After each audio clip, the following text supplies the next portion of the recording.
Hello. Yes, yebazibwe mujebale kuba mikwano mugambo mutya obulamu abakumya atya Yesu abakumya atya Mukama Katonda oyo mulungi kansubire muli bulungi mugambo mutya mujebale kuba mutusaka engalo. I want to share with you today is the word that keeps me going, the word I used to hear every day and keeps me moving. It's from Kaggayi 2:4-5. Eyo Luganda egamba nti Kaggayi essula ey'okubiri n'olunyiriri olw'okuna mpaka ku lwokutaano agamba atya. Bwe nsoma mu Luganda munansonyiwa if I can't cope up with the pronunciation of the words oba limited budde bulungi bw'okunanagira kwonna. As long as you have your own Bible you can refer to it. Eyo Luganda egambye nti Kaggayi 2 okutandikira ku lwokuna era naye kaakano beera n'amaanyi ayi Zerubbaberi bw'ayogera Mukama, era beera n'amaanyi ayi Yoswa mutabani wa Yekozadaaki kabona asinga obukulu, era mubeere n'amaanyi mwenna abantu b'omunsi bw'ayogera Mukama, mukole omulimu kubanga nze ndi wamu nammwe bw'ayogera Mukama ow'eggye. In English it says Haggai 2:4-5. 4 says, "Yet now be strong, Zerubbabel, says the Lord, and be strong, Joshua, son of Zerubbabel, the high priest. And be strong, you all people of the land, people of the world, says the Lord. And work," that's the word I want to emphasize, and work, for you are not alone.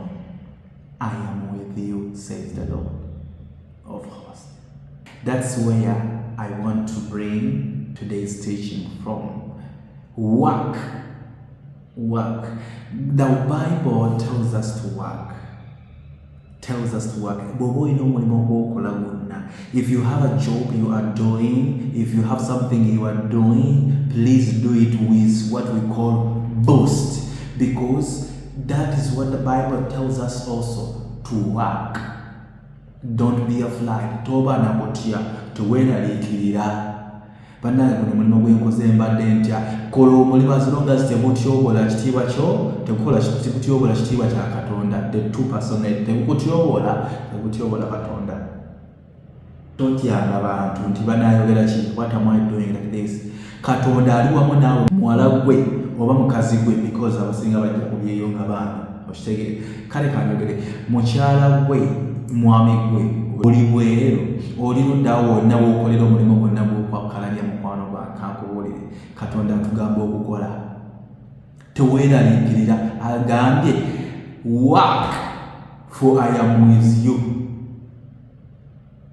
Mukole ndi wamu nammwe. Bible bwetugamba work I am with you.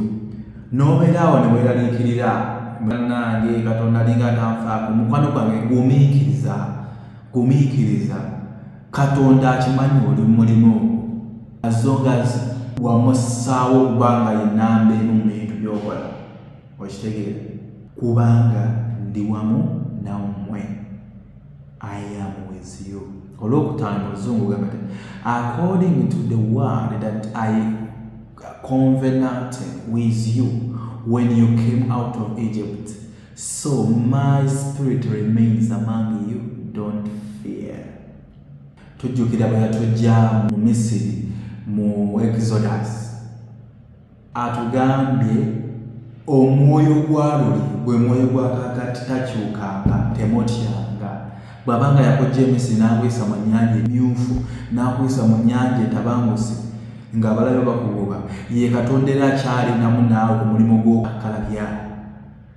Totya, tokeŋŋentererwa nti onaabaawo otya. Kola, don't fear. Katonda ali wamu naawe. Mukwano gwange totya. Don't be afraid. Don't be convinced that what you are doing you will not succeed. Nze nkugambye bw'obanga omulimu gw'okola nga tegutyobola kitiibwa kyo, tegutyobola kitiibwa kya Katonda, how will I know that this job doesn't blah blah blah blah?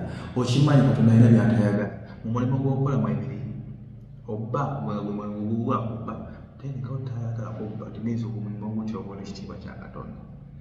Bwenzi obwenzi malaaya kyembategeeza nga weetunda ogwo mulimu ogutyobola ekitiibwa kya Katonda. Naye oli mu kulongoosa ttooyi, oli mu kukola kitebulina okutyobola ekitiibwa kya Katonda kubanga that's what you are doing.